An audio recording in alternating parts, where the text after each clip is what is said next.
आपका मेरे चैनल भक्ति का ज्ञान में हार्दिक स्वागत है।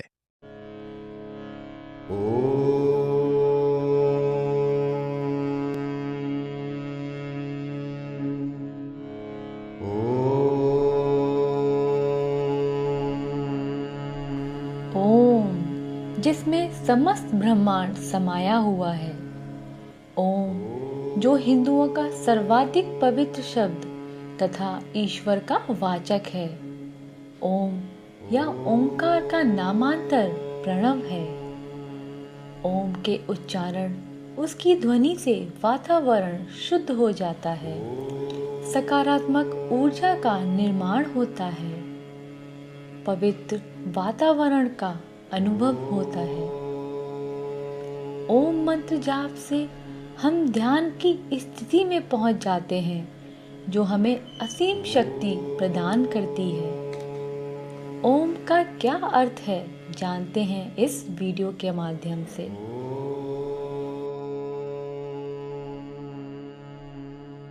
ओंकारेश्वर, ओंकारेश्वर, ओंकारेश्वर। विंध्य पर्वत को एक बार ये भ्रम हो गया था कि उससे विशाल कुछ भी नहीं। देवर्षि नारद नारायण का नाम लेते लेते विंध्य पर्वत पहुंचे तो विंध्य ने उनसे अपनी मन की बात कह दी। नारद ने भांप लिया कि उन्हें अहंकार के आकाश से धरती पर लाने की आवश्यकता है। अतः नारद ने उन्हें अपनी विधि से दिशा दिखाने का निर्णय लिया। उत्तम, अति उत्तम। यदि तुम्हें ऐसा प्रतीत होता है तो अति उत्तम। केवल एक समस्या है। समस्या? हाँ, ये कहने में मुझे प्रसन्नता नहीं हो रही है कदापि, किंतु सबसे विशाल पर्वत तुम नहीं हो। संभव है कि मेरा ये कथन सत्य ना हो, किंतु नहीं देवर्षि, आप सदैव सत्य ही कहते हैं। कृपया करके मुझे बताइए कि मुझसे भी अधिक विशाल पर्वत कौन सा है? मेरू पर्वत। मेरू? यदि मैं सबसे विशाल नहीं तो बन तो सकता हूं। मेरा मार्गदर्शन कीजिए, मुझे बताइए, कोई युक्ति बताइए मुझे। नारायण नारायण, मुझे आपको सत्य बताना नहीं चाहिए था। कितने व्याकुल हो गए हैं आप। आपकी दशा मुझसे देखी नहीं जा रही है। देवर्षि, कृपया विलंब ना कीजिए और मुझे बताइए, इस सृष्टि का सबसे विशाल पर्वत बनने के लिए मुझे क्या करना होगा? देखिए, ये तो तभी हो सकता है जब आप पर किसी की कृपा दृष्टि हो, आपको कोई वरदान प्राप्त हो। तो बताइए, किसकी आराधना करूं मैं? मैं अवश्य करूंगा, पूरी निष्ठा से करूंगा, पूरी श्रद्धा से करूंगा। तो आप महादेव की तपस्या कीजिए, उनकी आराधना कीजिए। नारायण नारायण। और इस प्रकार देवर्षि नारद ने विंध्य को महादेव की आराधना करने हेतु प्रेरित किया। नारद विंध्य को महादेव की आराधना करने हेतु प्रेरित नहीं करता। ऐसे कैसे हो सकता था? विंध्य ने महादेव की आराधना आरंभ की। ओम नमः शिवाय, ओम नमः शिवाय। विंध्य ने महादेव की कठोर तपस्या की और महादेव प्रकट हो गए। ओम नमः शिवाय। उठो विंध्य।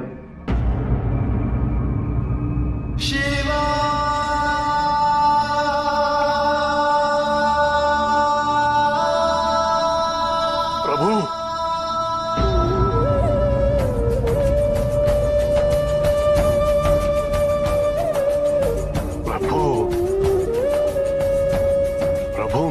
तपस्या सफल हुई ना? हाँ विंध्य, तुम्हारी तपस्या अवश्य सफल हुई। मांगो, मनवांछित वरदान मांगो। प्रभु, मैं आपकी कृपा से विशाल तो हूं, पर मैं सबसे विशाल बनना चाहता हूं। मेरी ऊंचाई किसी को भी प्राप्त ना हो। मेरा शिखर सबसे ऊंचा हो। किंतु क्यों विंध्य? तुम तो इस संसार के सबसे विशाल पर्वतों में से एक हो। यही तो प्रभु। मैं विशाल पर्वतों में से एक नहीं, सबसे विशाल बनना चाहता हूं। यदि आप मुझे ये वरदान नहीं देंगे तो कोई बात नहीं प्रभु। मैं वर्षों वर्षों तक ये तपस्या करता रहूंगा और एक न एक दिन आपको पुनः यहां आना ही होगा। उत्तम, अति उत्तम। ये हुई ना बात विंध्या।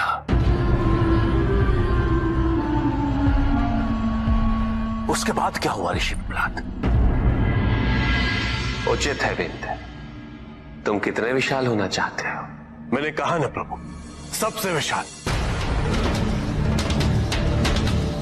किंतु आज मैं भले सबसे विशाल पर्वत बन जाऊं, पर कल कोई मुझसे भी बड़ा हो जाएगा।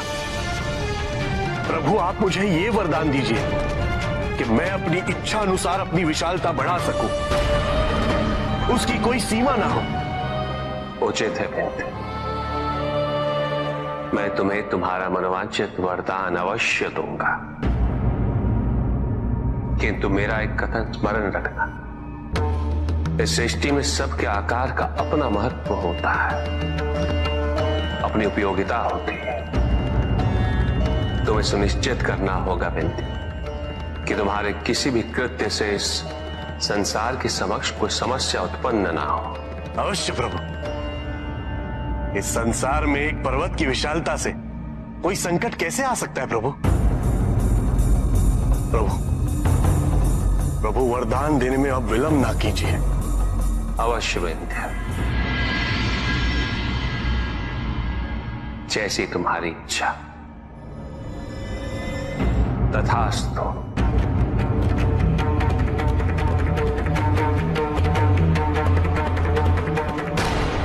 हमें लगता है कि आक्रामक होने से हम जो चाहते हैं वो हमें मिलेगा, परंतु ऐसा होता नहीं है। अहंकारी को केवल उसका अहंकार दिखता है, सत्य नहीं। चाहे वो कीटक हो या पर्वत, मनुष्य हो या महादानव,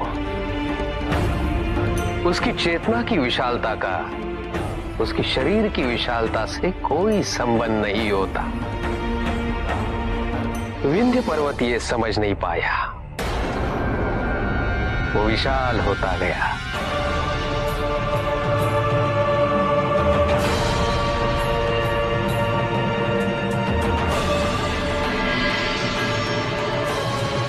और शीघ्र ही पृथ्वी पर सबसे विशाल हो गया।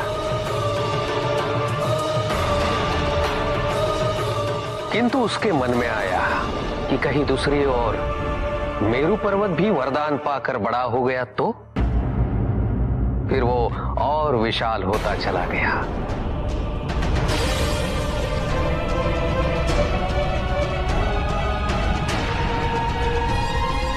और अंत में इतना विशाल हुआ कि पृथ्वी पर उसका भार असह्य हुआ।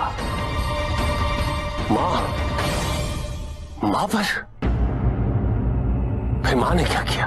केवल पृथ्वी देवी ही नहीं, अपितु इंद्रादि देवता भी महादेव के पास पहुंच गए। प्रभु, विंध्य ने इतना विशाल रूप धारण कर लिया है कि उसके भार को सहन कर पाना हमारे लिए संभव नहीं हो पा रहा है। प्रभु, शीघ्र विंध्य के लिए पृथ्वी पर कोई स्थान नहीं रहेगा। प्रभु, अब तो मुझे भी भय हो रहा है कि कहीं मैं विंध्य के शिखर से टकरा न जाऊं। मुझे भी यही भय है प्रभु। ये आपने कैसा वरदान, कैसा अद्भुत वरदान दिया है आपने प्रभु। यदि वरदान इतना अद्भुत है तो निहित उद्देश्य भी अवश्य ही होगा। किंतु प्रभु, अब बाण तो निकल चुका है, अब क्या होगा? अब समय आ गया है। आज्ञा दीजिए प्रभु, क्या करना होगा? विंध्य को और विशाल बनना होगा।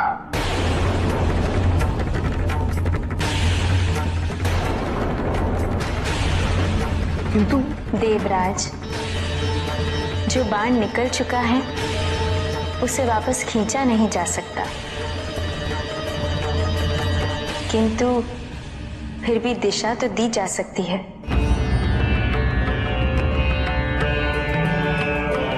नारायण नारायण।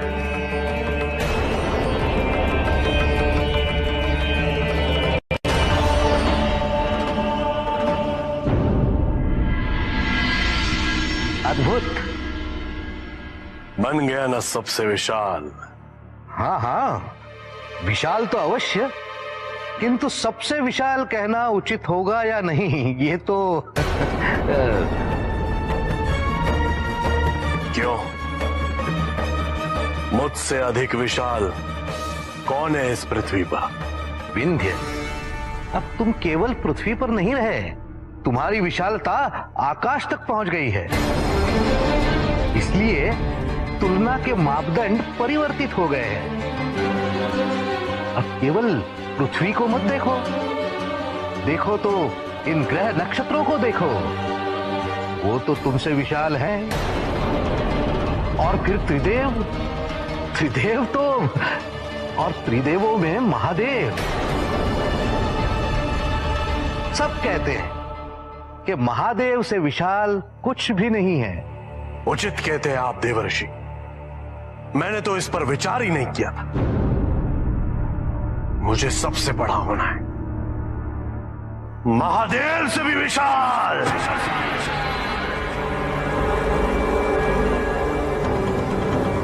नारायण नारायण। और इस प्रकार विंध्य का आकार सबसे विशाल हो गया। फिर विंध्य ने ऊपर देखा।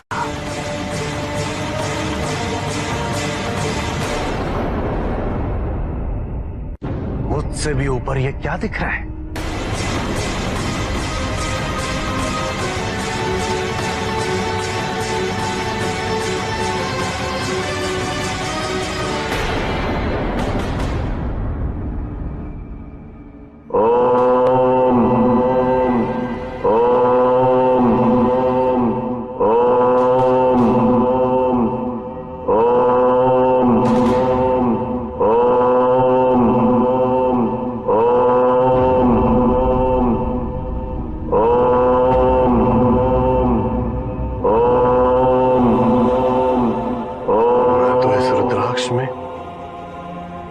धूल के कण समान भी नहीं हूं।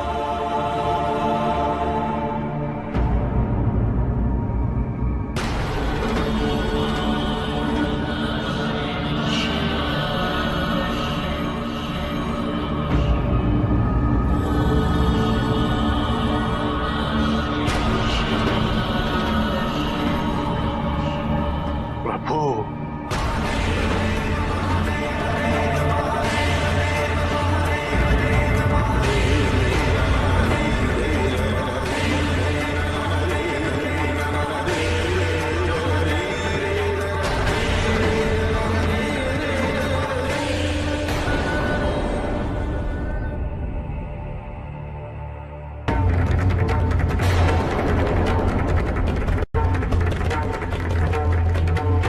किंतु ये संभव कैसे है ऋषि पिपलाद? तुम ये कहना चाह रहे हो कि समस्त सृष्टि महादेव के रुद्राक्ष के अंदर है?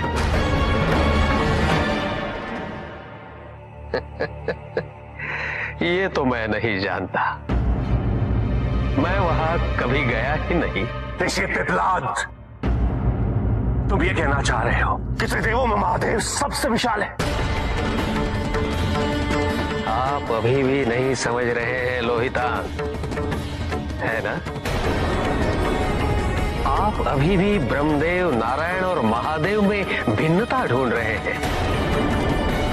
विंध्य ने वही देखा जो उसे उस समय देखना आवश्यक था। लोहिता, एक और आप कह रहे हैं कि आप त्रिदेवों की पारस्परिक निर्भरता को समझ रहे हैं, परंतु क्या आप उसके अर्थ को भी समझते हैं? जिस क्षण आपको ये अर्थ ज्ञात हो जाएगा, उसी क्षण आप ये समझ जाएंगे कि विंध्य को ब्रह्मदेव, नारायण या महादेव में से कोई भी दिख सकता था। महादेव का रुद्राक्ष दिखा, परंतु उसे उस स्थान पर नारायण का सुदर्शन चक्र या ब्रह्मदेव का ब्रह्म कमल भी दिख सकता था। महत्वपूर्ण ये नहीं, महत्वपूर्ण था तो केवल इतना कि विंध्य को अपनी नगण्यता का बोध हो, और वही हुआ। ओम।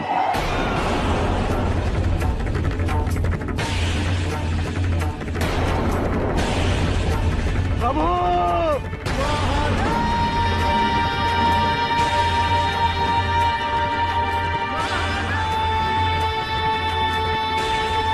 प्रभु, मुझे क्षमा कर दीजिए प्रभु। मुझे अपनी मूर्खता का बोध हो गया, मुझे ज्ञात हो गया प्रभु, मैं अहंकार में अंधा हो गया था।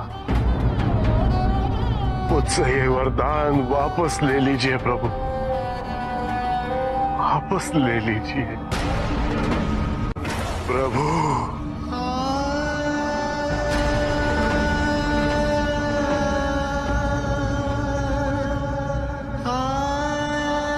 मैं धन्य हुआ प्रभु,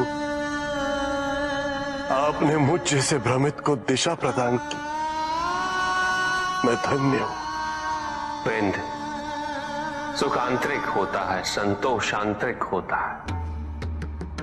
उन्हें बाहरी तत्वों से रेखांकित और परिभाषित नहीं किया जा सकता, आकार से नहीं पाया जा सकता। आकार के आधार पर केवल अहंकार ही उत्पन्न होता है, क्योंकि आकार से तुलना करने का संदर्भ प्राप्त हो जाता है। यदि तुम्हारा आकार छोटा है तो तुमसे भी छोटा कोई ना कोई अवश्य होगा, और यदि उसी प्रकार तुम विशाल हो तो तुमसे भी विशाल इस संसार में कोई ना कोई अवश्य होगा। इसीलिए शरीर या आकार की तुलना करना कभी भी शाश्वत सुख का आधार नहीं बन सकता, संतोष का आधार नहीं बन सकता। मैं पथभ्रष्ट हो गया था प्रभु,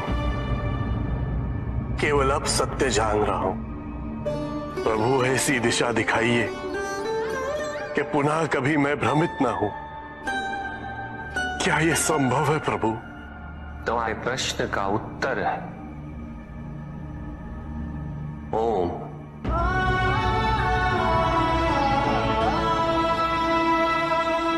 ओम। ओम।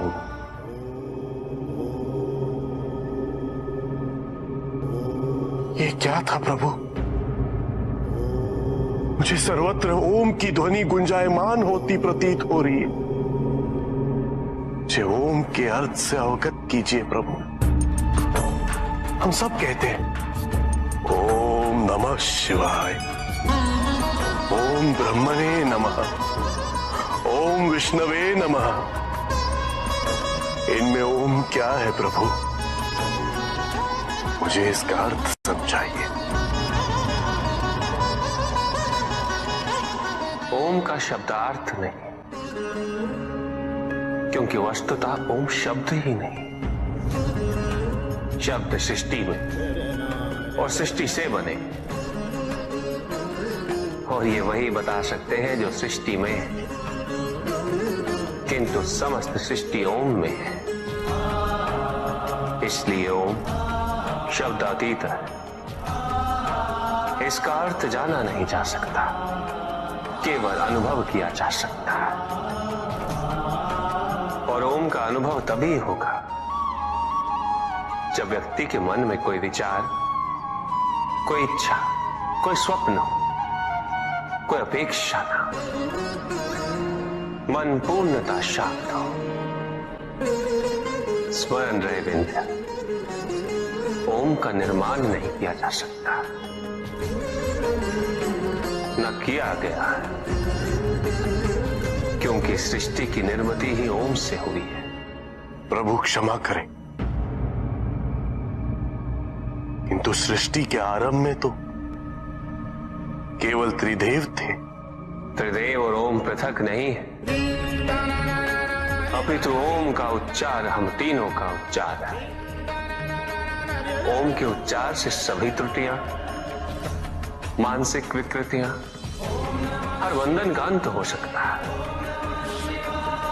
इसलिए हम तीनों से पूर्व ओम का उच्चार किया जाता है। सच्चे मन और एकाग्रता से यदि ओम का उच्चार किया जाए तो हम तीनों की अनुभूति एक साथ एक स्थान पर हो सकती है।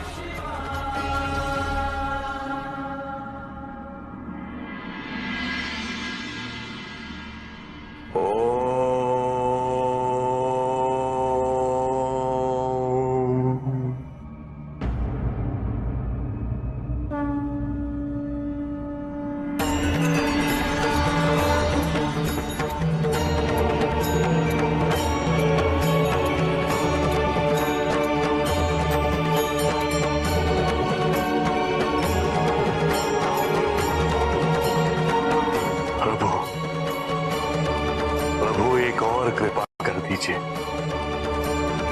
मेरी प्रार्थना है कि आप यहां एक शिवलिंग स्थापन करें और सदैव यहां उपस्थित रहें और मुझ जैसे भ्रमितों का मार्गदर्शन करें।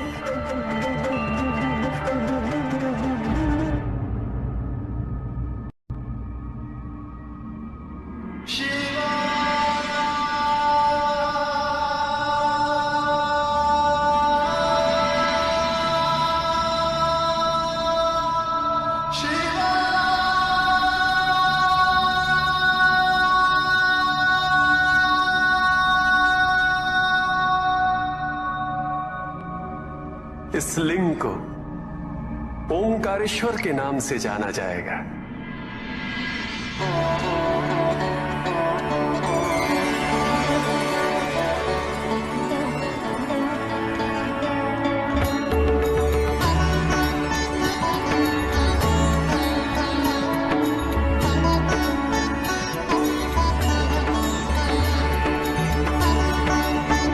किंतु प्रभु, ओंकार की प्रबलता गृहस्थ के लिए अत्यंत तीव्र है।